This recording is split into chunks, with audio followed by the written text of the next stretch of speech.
my daily movements, my emotional intelligence. Wow, I think I would have to be maybe an emotional genius because I lack so much emotion.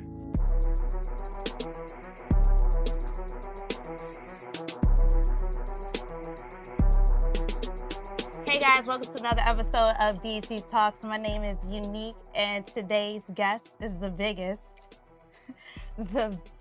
boss there is. He goes by the name of Rick Ross, aka Rose. How you doing? Rose, I'm wonderful, love. Thank you for having me. Thank you for being here, and we got a lot to talk about because you have a lot of things in the works right now. Better believe it. First of all, I know life's been different since you got your jet. You've been everywhere. Like I saw you in Miami this morning, and now you here. New York. We'll be in DC in the next few hours. But I also want to talk about your new deal with Gamma. So, like, can you talk about like how that came to be, and like why you picked to go with them? It was really simple. It was one of those situations where, you know, the team over at Gamma, you know, one of my closest homies, Breon Prescott, you know, he had a wonderful relationship with Larry and the team over at Gamma. And we all know the things that Larry brought to the game. You know what I'm saying? So it was pretty much like I'm in a position now where I just want to lay back, kick my feet up, you know what I'm saying, on the yacht. You know what I'm saying? Star Island, listen to the seagulls quack, you know what I'm saying? And so it's really about just what's going to make it the most convenient. You know what I mean? What's the most powerful team that I could get with where I could just make music and push the button in? And Gamma most definitely was that decision. And like, what makes this deal different from the past ones? Oh, the bigger bag, without a doubt. You know what I'm saying? It's most definitely the biggest situation I ever been a part of. You understand? And it's something that you got to work towards. This ain't nothing where you pop something and on TikTok you got 60,000, 100 gazillion views and you get this. No, this comes from consistency of putting together the highest quality music, and here we are. So we finna kill them. We kicking in the doors with Too Good to Be True, November 10th, me and Meek Mill. And it's something that the streets really needed, the culture needed. And this wasn't a part of the initial plans. This is something that came together. So I'm excited, and I know the streets are. I'm excited for this too. And like also with your deal, you have like this multimedia aspect of it. So like what can we expect from that? Because that's different for you guys. That's too easy. That's like if something, you know, you such a positive and powerful energy.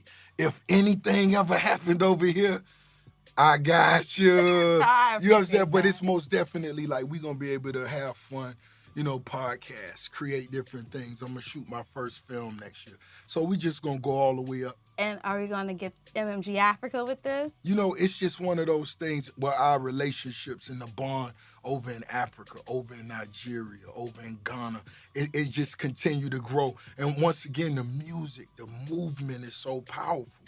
The African musical movement is so powerful right now. I feel like it's going to be dominant if it's not now. You understand? So, of course, I got to be a part of that. You know what I mean? I got to. Going back to, like, when you said, like, you're bringing something that music's been lacking. Timberland said that recently. Facts. Like, he's super excited about this upcoming project because this is literally what music's been missing. Bars. And raps. Beats. And the fact that you guys were able to stay authentic to who you guys were in this new space that you're, like, maneuvering. So, like, what other things is music lacking that you guys are bringing back to it? You know, when it come to, I feel like the essence, when I think about the essence of hip-hop, I'm automatically going to Eric B. Rakim, Cool G Rap, Ice Cube. You know, then, of course, that boss side to me was Luther Campbell. Luke Skywalker, he went against the whole game by himself. He was manufacturing, distributing his own albums in the back of his club. And coming from Miami, it was nothing more that you wanted or desired more than being the owner of a club. Like, when I was a youngster, I would rather own the club than own the football team. You know what I'm saying? So it was just one of them things. So here we are. You know, we turned all the way back up, and I felt this was that essence, that drive that hip-hop was really missing. Then it's that duo CEO, you know what I'm saying, with the little homie. That's that Shaq Kobe combination right there. It's dope. And can we also talk about, you were talking about like you're bringing back this old essence. Right. And I want to talk about like a popular sample that everyone used. and that's A Garden of Peace. Like, you've used it, Meek used it, it's on Dead Presidents, Mary used it. What is it about that sample that people just love? Just that sound. That's when you think of sounds, when you think of vibes, it's just so clear, it's so obvious. When you hear it, it touches you in a different way. And not only that, it's been a part of so many special records, so many hits, and it'll play a part of so many more. So for the young artists, and as an artist, when I'm sitting in the studio, I want to create something that could play a small role in so many different moments. You know what I'm saying? And like that record did. So that's just inspirational. You know what I'm saying? And you guys just dropped Lyrically Easy. You guys sampled Breathe Easy. And like, you gave your own twist to it. I'm not gonna lie, I love that song. That was much love. So why did y'all choose to like use that, and how does it contribute to like what you guys are about to bring to this? It was really simple, and I think that's leaning back to us being authentic. What's the vibe? And I think what we bring to the table when it comes to Rose and Meek is where I'm from, the way I put my wordplay together. It's not many people that have challenged Rose with the way I do my things. Meek Mill is most definitely a pure essence freestyler off the corners that, you could cut on any beat in here right now and the boy will have 60 bars right now in the smoke anybody. So that combination is very deadly. And when it comes to the production side, I listen to the most sophisticated. It's one way to describe the sounds I love. It's got to be disgusting with opulence. That's the way it got to sound. So when I'm sitting in the studio, the sounds, I spend a little more time with mine. And I feel Meek go in and he smoke his shit. But that's what make him the artist he is. Like right now, if it was a dope MC in here, I could just say, Meek, smoke him. You know what I'm saying? And he gonna smoke you. It ain't, and I don't think nobody doubt it. Don't play yourself. And with the video, was that planned? Because like, I know like when you came up here to do the video, you guys did like a whole guerrilla style run. Yeah. That's how we always do. That's the genius, and we going back to being authentic with Kid Art. I love him as a director. We run and gun. You know what I'm saying? When Double MG came up, we was shooting 2-3 videos a day just on some viral shit. We didn't even care about the YouTube views. Fuck the YouTube. It's for the streets, you know what I'm saying? So, of course, we didn't have it planned. We knew we was going to jump on and off a helicopter, you know what I'm saying? Just catching those vibes. Meek already had the Maybachs. He got the Maybachs back to back already up here in New York. Escalades back to back. I just jumped in, lit up the high tolerance, started smoking. My homie, Breon, he hit the homies out in Harlem, had Jim Jones, the whole squad link up with us, take us out there. And once again, we talking about authentic, you know what I'm saying? That's just sticking to the essence of where hip-hop came from and where it will remain. We need all the contributions from wherever you from, whatever age group, whatever your style, whatever it is, we need all the contributions so it stay this powerful. But this particular form, this is that. I love your quick plug-in for your weed. Oh, you got to. That's what we is smoking. If everybody want to know what got Rose in this vibe right now where you can enjoy these interviews, you got to smoke some high tolerance and sip some Bel Air or something like that. I want to take it back because I remember you said there's not that many people that can like really compete with you. Yeah, in the studio. Without a doubt. It's not many. But I remember you were telling a story about Devil in a Dress and how you laid your beat and Kanye criticized you artistically to do better because he knew you had more into you. Yeah. Like, can you speak on like why that was so different for you and how that influenced you moving forward? It's because I know Kanye understand what I bring to the table. That particular time he was recording in Hawaii, he flew me and my team out to Hawaii. I went and rented a little rental, I don't even know what this shit is. Like, it was only like really 2 people could fit in it type shit. We drove up to the top of the mountains in Hawaii, you know what I'm saying? I went and jumped in the ocean, I live that salt life, you know what I'm saying? But I know Ye understand what I bring to the table. So it was one of those things. I walked into the session, it's 8 different rooms. He got all 8 rooms occupied. It's different vibes in each room, and I just was helping myself to every room, every vibe. I walked in here, Nicki Minaj was in this corner. Let me hear this beat. Oh yeah, yeah.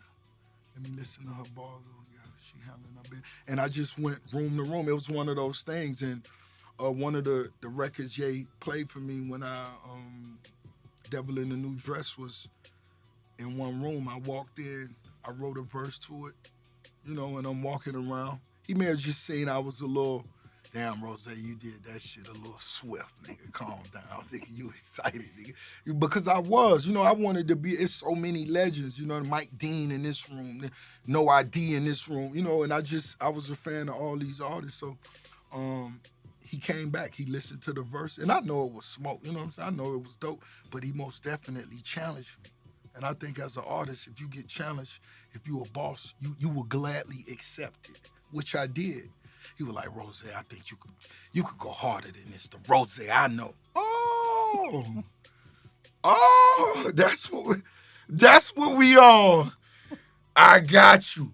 And I took the track, went back into one of the rooms, and I turned it up. I smoked that bitch. I came back.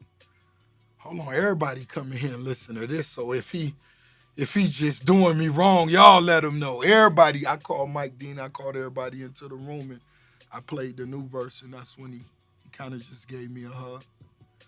And I was happy he challenged me. That was cool.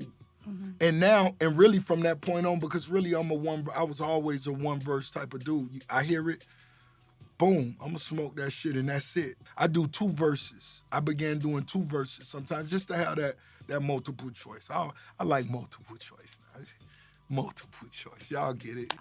Speaking of it being hip-hop, with hip-hop, there are feuds that happen a lot. And it either comes from ego or underlying places of conflict. That's our opinion.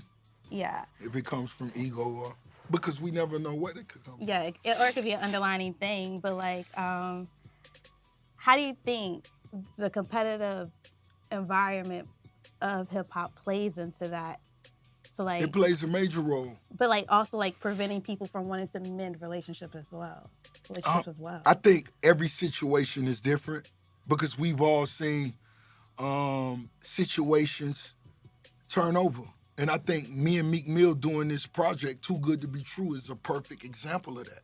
When 3 years ago, you woke up in the morning and you seen shit on Twitter like you thought me and Meek Mill had 3 rifles at each other, you understand?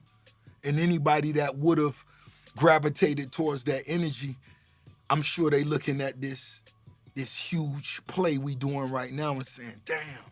And that's something that we all gotta learn.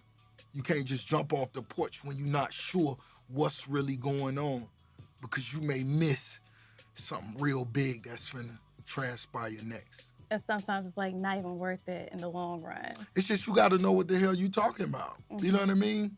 You gotta really know what's going on. A lot of times that's just what it is. You see somebody unfollow you. We see it every day, a relationship, if you unfollow each other. And I be laughing sometimes like, yo, they should be in the bed twiddling each other's toes like, yo, as soon as we do this and go viral, let's fuck again. You know what I mean? But I'm just saying because these people jump so quick. If you follow your boyfriend, oh, they broke up and, well, they calm down. Let this shit fall into place.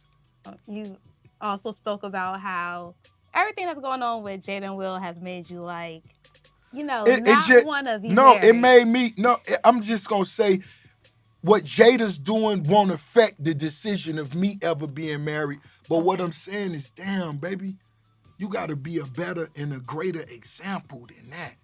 What you want from them, you know what I mean? This Will Smith, that's the nigga who ate the blue pill on Men in Black. No, that's the wrong movie. Which movie is that? That's The Matrix. See, it's The Matrix. Rose, don't watch all this shit okay. like that. But you got my... Yeah, I got It's The Matrix. And then the Men in Black, it's the thing. It's the... Yeah. Okay. So he zapped you. But at the end of the day, come on, man. Come on, Jada. Let Tupac rest in peace. Let him... Come on. Okay. Apalicia. What she said he got? Apalicia? Alopecia. But he did. But tell me what that is. So alopecia... But we ain't need to know that. But... Dog a legend. He been dead 30 years. Apalicia. Yep. Alopecia. But alopecia. I know Albert Hughes, he recently talked about it, how they were a juice and he has stress patches, which is like a form of alopecia, and like shares a story of like why he cut his hair She off. should have told us a Will story. You right. Talk about your husband, baby. You married him. Tell us Italian. how you feel walking down the carpet one time and we ain't know you ain't have on no panties or something. Oh my. Tell us. Tell us. Will Pop gone. He got alopecia. Alopecia. Alopecia. Alopecia. One time for everybody with alopecia, man. There we go. All right, I want to talk to you about wealth accumulation real quick. About who? Wealth accumulation. Okay, getting money. Yeah, I wrote this down. It's like 4 parts. Too easy. First part is strategic decision making. Strategic. So your career has been marked with like making strategic moves to like help scale your businesses and your money. Can you provide a specific example of a key decision you made and the considerations that influenced it and how it impacts your financial success? Okay, for example, and it's not about how much a particular situation is worth. I had a brother that I met. He went to University of Miami. He went to the NFL. He played for 2 or 3 years. After that, he followed his dreams of creating, a car soap, taking care of cars, this and that. It's a black brother, married, real religious, positive energy. I met him through, one of my guys one time from 57, Freddie. He had him come over, we had to pull out a lot of cars one day, and, he washing a lot of cars. So we got 2, 3 different car wash guys washing. We got 30 cars out here at the time, maybe. And I'm just watching the way he moved, And so I made sure I got his number. We stayed in touch. I had him personally begin to come over to my crib, and, I talked to him more. What's happening? I'm married, I'm a father, this, that, real quiet guy. So basically, just to make a long story short, he created his own company. He had his own vision. I saw he was a very focused, loyal individual. And I just felt like he was a brother that deserved that opportunity. So I asked him for opportunity to buy half of the company, which he gave me an opportunity to do, and we did that, and we turned up. Right now, Slippery Soap, make sure y'all follow Slippery Soap. That's a perfect example of me. I feel like doing something that was just a positive move. It wasn't about how much we would profit. It wasn't about who we would be going to dinner with. It was just about giving a brother that I saw that was grinding by himself an opportunity, and here we are. I love how all your businesses are stuff that you love. Like you have the car soap, you have, the black bottle of Bel Air, which you got tasted at Greenhouse. Yeah. Why not? What's that? You also have your cannabis company, Wingstop, Checkers, and all that. Like the stuff that you were already passionate about. I feel that's what I'm going to win with. Mm-hmm. You understand? I feel like that's what's going to really push Rose to go to that. If it's something that I love it. I'm going to go above and beyond. If it's something that I love and you wanted me there at 10 o'clock, 7 a.m., I'm already on it. I'm one of those individuals. I'm one of those spirits. I get up in the morning and put on 5 bracelets for no reason. I ain't going nowhere. I'm just getting up to smoke weed. Come on. Give me a watch. I want my watch band on my AP to match my... I'm like that sometimes. Y'all just got to forgive me. All right. So risk assessment and management. So we all know that building wealth includes making calculated risk. Right. Could you share an approach when assessing when a risk is viable to make versus when it's not? It's for me, a lot of times I find it simple. I find it easy. If it's a situation that's a big play, I'm obviously going to come in it with some guarantees. I'm at that position now. You know what I'm saying? Where I just used to shoot the dice. You know what I'm saying? And it's a 50-50 chance, 80, whatever it is. You know what I mean? I feel like if I'm going to take a risk, let's say like with Slippery Soap, it's worth it because we gave a brother an opportunity at the same time. So it's a win-win either way. If we don't make no money either way, it was a great experience. We learned something from it. If it's something else, I'm going to make sure, if I walk into a room now, I can make sure something locked in for Rose. It's real simple. I could walk in and it be the whole board of a bunch of people and I just sit back and, Y'all talk to me now. What y'all got for Rose? Because what y'all need, I'm going to do 3 times more than that. That ain't enough. We need more. I want more. We deserve more. Don't all y'all want more? And you look around at the table and 99% of the time they say we do. Well, let's go. Let's demand more. I love how like you and Cal's friendships like rub off on each other. Is that like a Miami thing when you guys like yell and just are super passionate? It's just if you mean it, you mean it. If you afraid, go sit over there. If you not sure, go sit over. If you really mean it, come on, man. Philanthropy. How do you perceive the relationship between wealth accumulation and philanthropy? That always came. That was automatic to me. You know what I'm saying? Growing up in Carol City, the hustlers who was getting money when the ice cream truck came, even if they ain't eat pig's feet and hot sausage and pickles out of the jar, they bought them for all the kids on the block. So you learned that at an early age. When you in a position for the ones, you show some love. You know what I mean? And that's just what I do. I began doing that. I began doing that with Rick Ross. Give away this when I was younger because you wanted people to see you giving back. And now I don't even want them to see it. Side note, you see the pickle pig feet? Oh, when we grew up, what? I You used to didn't. eat pig feet? No, I You ain't haven't. never ate a pig feet? No, I haven't. You ain't never ate a hot sausage? I have hot sausage and like the pickles, but not the Well, pig I'm feet. from in Carol City, the most expensive thing on the ice cream truck was a pig's foot. It'll be in a jar this big, Yeah, I and know you what would you're talking see about. 5 pig's feet. My mom used And to that eat was that. $1.50. That was considered for the rich niggas. If you spend $1.50 on one thing, wow, nigga, your daddy got it, boy. Yeah, when you could have just spent that $1.50 and got a bunch of shit. You could have got a juice, a hot sausage, nigga. Little pop Chips, rock all thing. kind of shit. But that's what it was, man. So, you know, you want to give back. It feel good to give back. You know what I'm saying? I understand when you a hustler just coming up and you ain't have shit, you want to hold on to everything. But it get to a certain point where you feel good giving back, where you comfortable in that space. Emotional intelligence. I think that's like Ooh, crucial. you getting them big words on Rose. Emotional intelligence. You have to be intelligent to be emotional.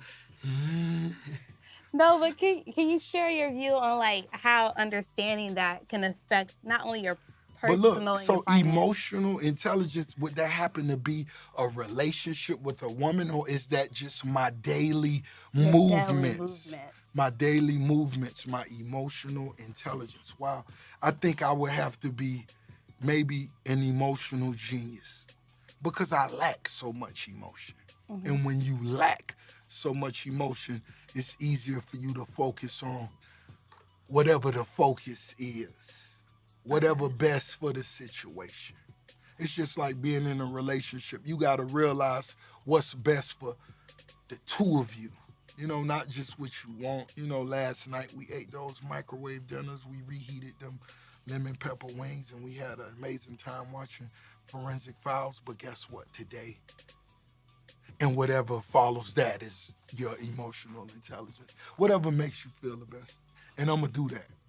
But there, you know how there's some people like they act out of their emotions and it can like mess up their money. So those are the people that You a fuck up. those are the people that aren't in control of their emotions. So like, what would you say to those They lack. people? They lack control of their emotions. Whenever you do, well, once again, this is personal because some people put personal over business, and that's fine. You know, if you're willing to ruin the entire business to express whatever personally transpired, that's fine. Well, for me, it may be a little different, you know, because I think my emotional side leans more to my business success. You know, I'm in a happy mood when we get a phone call. Yo, the new record, Lyrical Easy, trending top 3 on da-da-da-da, and it's climbing and up. You feel me? Yes. So once again, I just think it's one of those personal things. I'm not really a personally emotional person when it come to, me and another person just one-on-one. I just want the best for us. Let's just be happy, whatever that is. You know what I'm saying? And when it leans on my dreams and whatever I'm working the hardest on, that'll touch me emotionally more than anything else. So what I love is that your mom and your sister, they are hands-on when it comes to like your business affairs and your investments. And one thing I want to know is, like, as a family, what was it like learning financial literacy over the years to be able to be like where you guys are now? Well, learning for me, they made it extremely easy because they made it and put me in a position where it was almost something I didn't have to learn. They mastered it, they learned it, and just gave me the game over time. Instead of like somebody having to go and, you get your degree in 4 years, I had 12 years to sit back and just take my time and watch them who got all the degrees, beginning with my mother who was a hard worker, growing up in a single family household, but watching my mom work 2 jobs and on Wednesday a third. So on Wednesday when we was dropping off, where you going? Mama, where you going? I'll be back. Damn. And then you find out as you get older, that spot where you was dropping off to. So I knew what it meant to work hard. Because if my mama do this, I ain't got no excuses. If she willing to work 3 jobs, I work 5 without no excuses. And that was really the play. And then my sister, she turned out to be a genius just from, being young. You know what I mean? I don't even know how many degrees she got.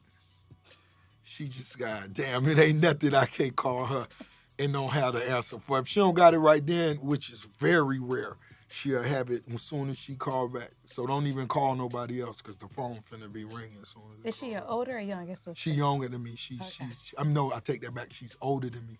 That'd be that older sister. Yeah. That's that older sister. She only like a year and a half, 2 years older than me. I know you spoke about like being in unfavorable business situations in the past, but you just like grind your way out of it. You got to. Because like as your mantra says, that's like what a boss does. I think for you, like you had this vision, you were going to be a boss. You got a vision, you gonna be a boss, you won't quit. That's like you grew up playing football on the street your whole life. You played Little League, you went to high school, you went to college. You was never drafted. They told you wasn't good enough. But guess what you did? You kept working. You kept practicing. You walked on. Guess what? They gave you a shitty little practice deal. But guess what? In practice, goddamn, you turned up. And that turned into a goddamn...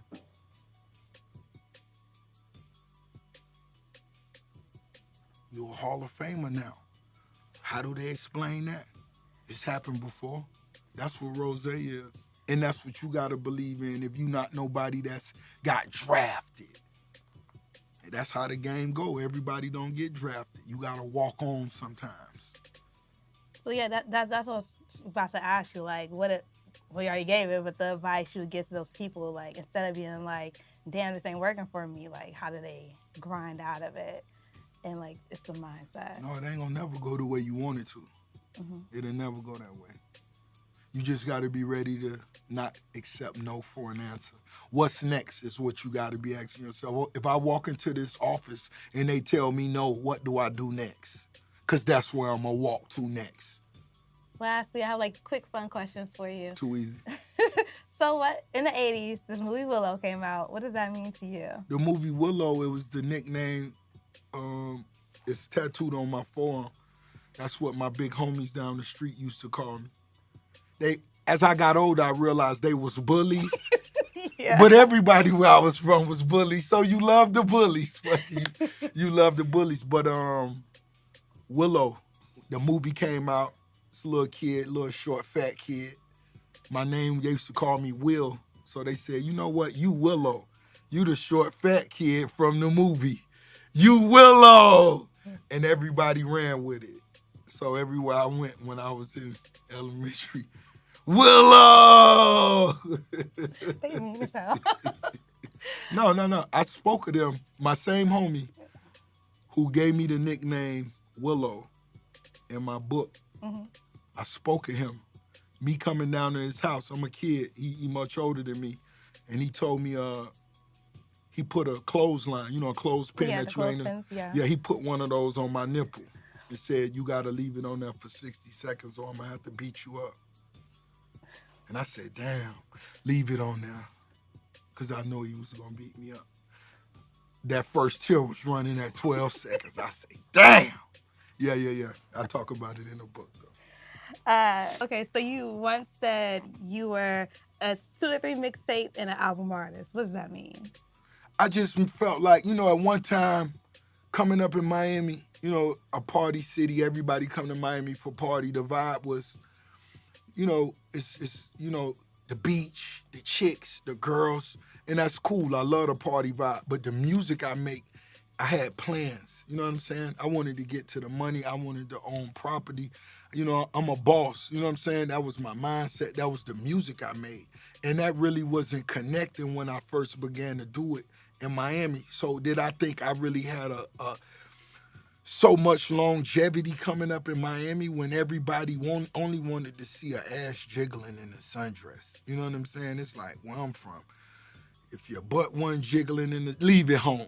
That's what the vibe, when I'm thinking, man, I need that two-door Mercedes. You know what I'm saying? Man, I'm thinking of other things more than the chicks, more than the beaches. You know what I'm saying? When me, French, Drake get together, we could do Pop That records.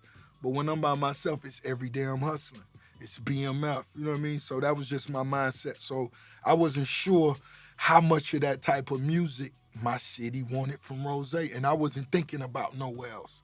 I was just thinking about my homies in my city. And lastly, Too Good to Be True. It's a masterpiece. I'm glad it came together. I think the title just speaks volumes. Me and Meek coming together, doing something we've never spoke of. We did compilations in the past, Volume 1, Volume 2, Maybach Music, but that was a platform for just me, Meek, Wale, Gunplay to shine and let the younger artists get on records with bigger artists. That was just something I always felt I would have loved and appreciated as a younger artist. To collaborate with artists that was established, platinum selling artists. And so that's what we did with those volumes. So this Too Good to Be True. It's just me and Meek Mill, in the studio. Pull up your beat right now. I'm gonna pull up my beat. What's the vibe? Okay, we on it. You know what I'm saying? And that's what we did. We pushed each other, challenged each other, and it's about that flame. Who got that smoke? And November 10th, November 10th is the date. Everybody could pre-save it right now. Double MG to Empire, Gamma once again, and me and Meek gave everybody what we felt they needed, what they wanted. Now, thank you for coming today to talk with us. You deserve it. You amazing. Thank you. I appreciate that. You already know. Anytime. We here. And any last words before we go? Of course. It's Ricky Rose. I'm the biggest. Let me prop my leg up so you can see my sneakers. You know what I'm saying? Hood nigga shit, you dig? She a queen. She made it so simple and smooth. Too Good to Be True, the album me and my homie putting out, man. I think it's a great vibe for the streets to see. You know what I'm saying? We shooting the visuals, we putting the music together, and more importantly, we networking.